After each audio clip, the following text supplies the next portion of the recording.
เรื่องที่เคยเป็นดราม่าแล้วเราเคยเอามาคุยในช่องบิ๊กบวงแล้วด้วยพี่บวงจำได้ไหมเราเคยคุยถึงเรื่องเกม Tales Runner อืมตอนนั้นเป็นดราม่าเราเอามาเล่าเล็กน้อยซึ่งหลายๆคนที่ติดตามหรือกำลังดูอยู่เนี่ยอันนี้เนี่ยเราจะได้มีโอกาสสัมภาษณ์คนที่เรียกว่าโอ้โหไม่ใช่แค่วงในแต่มันยืนอยู่ในใจกลางเมืองเลยก็คือพี่อู๋เซลเฟอร์ของเราเนี่ยก็คือ CEO ของบริษัท Hall of Fame หรือเป็นคนที่operate เกม Tales Runner นั่นเองเป็น publisher นะครับเป็น publisher ก็คือพี่อู๋ท่านทีนี้เพื่อให้เราได้เข้าใจสถานการณ์หรือว่าพี่อู๋เนี่ยได้เป็นคนที่ผ่านตั้งแต่ต้นดราม่าจนมาถึงตอนนี้แล้วเนี่ยเราจะได้เข้าใจเรื่องมากขึ้นว่าดราม่านี้เกิดอะไรขึ้นแต่ว่าเอาเกินคร่าวๆสำหรับคนที่อาจจะไม่ทราบก็คือว่าเกม Tales Runner เป็นเกมหนึ่งในเมืองไทยที่มีคนฮิตเล่นเยอะมากอยู่พอสมควรแล้วมันมีดราม่าที่ออกข่าวหลายๆคนก็พูดถึงก็คือมันมีปัญหาของในตัวเกมอันนี้ผมไม่รู้ว่าผมเข้าใจถูกไหมนะผมเล่าตามในมุมของว่าคนในสังคมเห็นดราม่านี้เพราะว่าผมก็ไม่ได้เล่นเกมก็คือมีคนเล่นเกมนี้มีคอมมูที่ใหญ่เล่นกันเยอะแยะมากมายแล้วปัญหามันเกิดขึ้นสำหรับบางกรณีก็คือว่า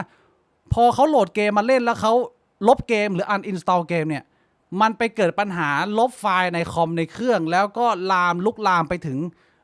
ข้อมูลสำคัญในการทำงานแล้วก็มีผู้เสียหายอยู่จำนวนหนึ่งประมาณนี้แล้วกันผมทราบจากข่าวประมาณนี้แล้วก็เกิดเรื่องการโทษไปโทษมามีการตอบโต้มีการพยายามชี้แจงอะไรอย่างเงี้ยอันนี้คือภาพคร่าวๆที่คนเขาเห็นจากมุมนอกเข้าไปว่าเฮ้ยมันมีปัญหาแบบนี้ด้วยเหรอปัญหาที่ว่าลบเกมแล้วข้อมูลไฟล์งานในคอมแม่งหายไปด้วยอะไรเงี้ยแล้วสำหรับหลายๆคนเนี่ยมันก็เป็นเรื่องที่อาจจะเป็นเรื่องสำคัญกระทบต่อส่วนตัวแต่ทีนี้ในความเป็นจริงในสิ่งที่เกิดขึ้นเนี่ยมันเป็นอะไรยังไงผมให้พี่อู๋เล่าน่าจะชัดเจนกว่าผมเชิญฮะพี่อู๋มันเป็นยังไงฮะก่อนอื่นก็ขอกราบสวัสดีทุกท่านด้วยนะครับอันนี้เป็นท่าซิกเนเจอร์นะผมเชื่อว่าทุกคนน่าจะเห็นจากแถลงการรัวๆทุกวี่ทุกวันในท่าแฟนเพจช่วงหนึ่งโอเคตอนนี้มันอาจจะเฮฮาแล้วเบาบางไปในระดับหนึ่งแล้วคือต้องบอกว่าไอตัวไฟล์ตัวนั้นนะครับที่มีปัญหาครับถ้าเกิดว่าลงตามเป็น default จริงๆเลยสมมุติว่าลงเป็นแบบ C ได C แล้วก็มีไฟล์โฟลเดอร์เกมอะไรเงี้ยไปเรื่อยๆ next ไปเรื่อยๆตามปกติอะไรเงี้ยลบจะไม่มีปัญหาเราไม่ได้สร้างโฟลเดอร์สำหรับเกม TR สมมติว่าลงดีเปล่าๆเลยอะไรอย่างเงี้ยครับแล้วพอไปลงแล้วไม่ได้สร้างโฟลเดอร์เนี่ยมันจะมีปัญหาตาม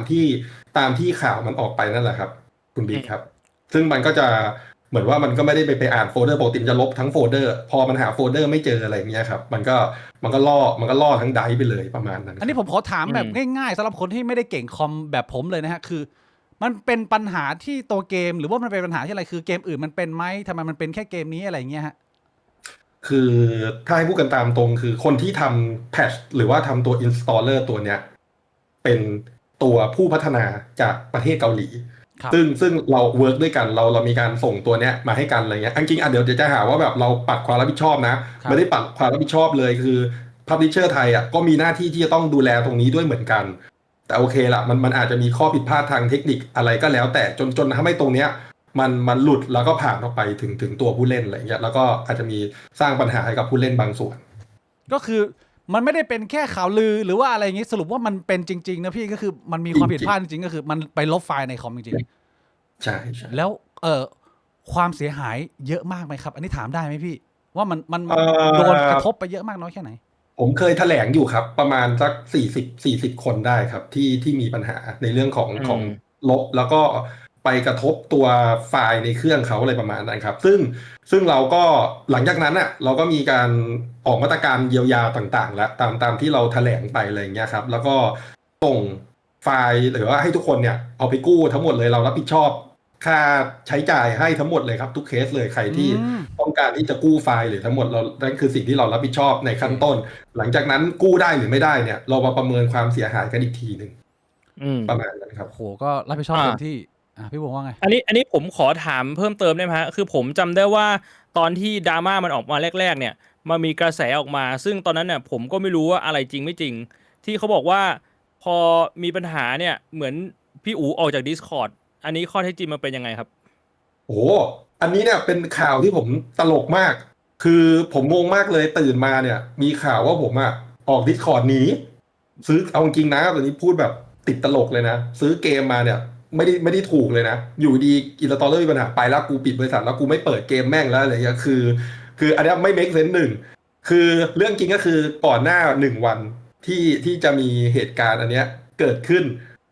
ผมอะกดออกจริงแต่ผมไม่ได้กดวันที่มีเรื่องนะผมกดออกก่อนไปวันนึงกดออกก่อน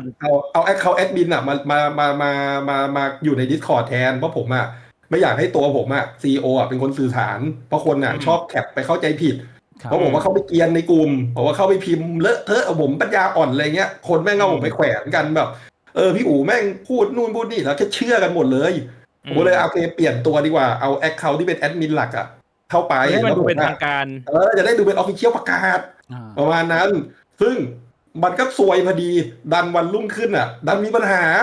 ซวยคนก็เลยจับแพะชนแกะว่าไอลีโอแม่งหนีแต่จริงอ่ะคืนนั้นอ่ะไม่ได้นอนเลยนั่งอยู่กันตี 5จนเช้าแบบรอแล้วก็มันมีปัญหาชีวิตด้วยนะคืนนั้นคือซวย2ก็คือมันเป็นรอบกลางคืนพอดี5 ทุ่มเที่ยงคืนครับแต่ที่เรารู้ไทม์โซนมันบวกไป2ถูกไหมเกาหลีญี่ปุ่นอะไรประมาณเนี้ยก็ดึกติดต่อเดือดอีกก็คือทลิปเรียบร้อยเราก็ต้องรอจนแบบโทรแบบโอ้โหติดต่อกันทางนู้นเดือดไม่ได้นอนเลยแต่ไม่ได้หนีไม่ได้หนีไปไหนคนรู้จักกันเต็มไปหมดหนีไม่ได้ครับประมาณนั้นแล้วทุกวันนี้ปัญหานี้มันได้ถูกแก้ไขอย่างถาวรหมายถึงว่าผู้เล่นที่ยังเล่นอยู่เนี่ยเขามีความกังวลสามารถuninstall ได้แล้วปัญหามันไม่เกิดแล้วใช่ไหมฮะมันแก้ไปหมดแล้วเรียบร้อยใช่เราแก้หมดเลยมีทั้งแบบตัวซิปมาเลยแบบลงปุ๊บแตกไฟล์เล่นเลยไม่ต้องอินสตอลอะไรทั้งนั้นคือเล่นได้เลยไม่มีปัญหากด delete ทิ้งก็ได้หรืออะไรเงี้ยครับหรือจะลงแบบตัวอินสตอลเลอร์ก็ได้อะไรเงี้ยตอนนี้ก็เปิดมาที่กว่าแล้วเรื่องตัวนี้ก็ไม่ได้มีปัญหาอะไรแล้วครับก็คือจบเรื่องจบราวกันไปตอนที่มันมีเรื่องนี่มันกระทบคนเล่นคอมมูนิตี้ที่เล่นเกม Tales Runner มากน้อยแค่ไหนฮะมันมีคนแบบเฮ้ยหรือว่าคอมมูก็เหมือนเดิมมันก็ยังรันต่อเหมือนเดิมตอนนี้ทุกอย่างฟิกซ์หมดแล้ว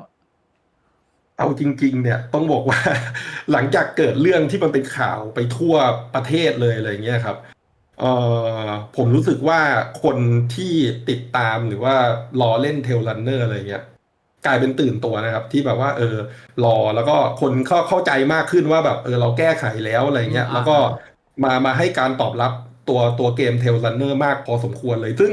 สิ่งที่ประเมินไว้ตอนแรกกับตัวเลขจริงๆที่มันออกมาอะไรเงี้ยผมยอมรับตามตรงเลยว่าค่อนข้างเซอร์ไพรส์เหมือนกันครับคือเกินกว่าที่คาดหวังไว้ซะด้วยครับโอ้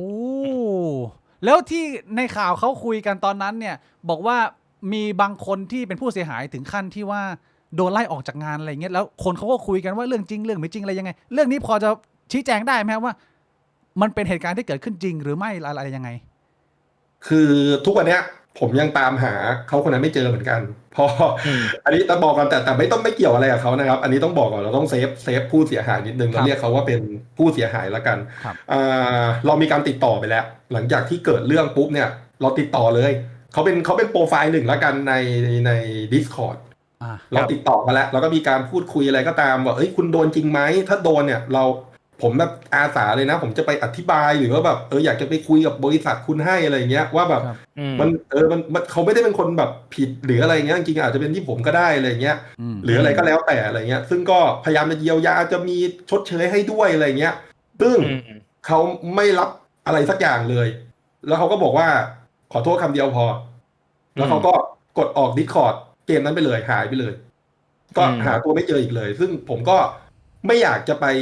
สืบหาความจริงกับเรื่องนี้เท่าไหร่อะไรเงี้ยเพราะผมรู้สึกว่ามันอาจจะเซนซิทีฟกับเขาก็ได้เขาอาจจะรู้สึกแย่จริงๆจนเขาออกไปเลยหรือว่ามันอาจจะจริงหรือไม่จริงยังไงผมคิดว่าโอเคนั้นจบแค่นั้นผมพยายามแล้วแต่ว่าในเมื่อมันออกมาเป็นแบบนี้ก็เคารพการตัดสินใจเขาประมาณนั้นครับโอเคชัดเจนเลยก็คือมีการพยายามไปพูดคุยแล้วแต่ว่ามันก็ยังไม่ได้ข้อมูลมากนักเพราะว่ามันไม่ได้ติดต่อกันเยอะแล้วมันก็ขาดการติดต่อกันไปก่อนเราพยายามแล้วเต็มที่ประมาณนี้คุยแล้วครับคุยแล้วแบบผมจะช่วยผมต้องการช่วยคือมันเป็นข่าวใหญ่มากเลยนะวันนั้นอ่ะทั่วประเทศผมเชื่อว่าบิ๊กกระบวงก็จะเห็นเหมือนกันว่าคนโดนไล่ออกจากงานเพราะว่าลงเกมซึ่งมันเสียหายในมุมผมจะเสียหายเหมือนกันนะอะไรเงี้ยแต่ผมเข้าใจเขานะผมว่าเขาเสียหายมากกว่าผมในมุมผมเองนะผมต้องมีความรับผิดชอบแหละเพราะผมเป็นผู้ให้บริการก็พยายามแล้วล่ะแต่สุดท้ายแล้ว ไม่รู้ว่าเป็นใครอะไรยังไง แล้วผมจะไปหาเขาได้ที่ไหน ผมจะไปขอโทษเขาหรือผมจะไปช่วยเขาอะไรเงี้ยคือผมไม่สามารถทำอะไรได้เลย ผมทำเต็มที่แล้วจริงๆเวลาแถลงประจำวันอะไรเงี้ยผมก็จะบอกว่าไม่ต้องไปยุ่ง ไม่ต้องไปถามหาไม่ต้องไปสืบ ไม่ต้องไปอะไรเลยนะอะไรเงี้ยใดๆก็คือเราตีเขาว่าเขาเป็นผู้เสียหายแล้วกัน เราก็ให้มันเป็นแบบนี้แหละเคารพเขาอะไรเงี้ยเราก็จะไม่พูดเรื่องอินไซต์มากมายอะไรขนาดนั้นก็ความผิดพลาดมันก็เกิดขึ้นได้ไม่ได้เป็นเจตนาหรือความต้องการของใครแต่ว่าก็เรียกว่าพยายามที่จะรับผิดชอบแก้ไขปัญหาให้เร็วที่สุดประมาณนี้พี่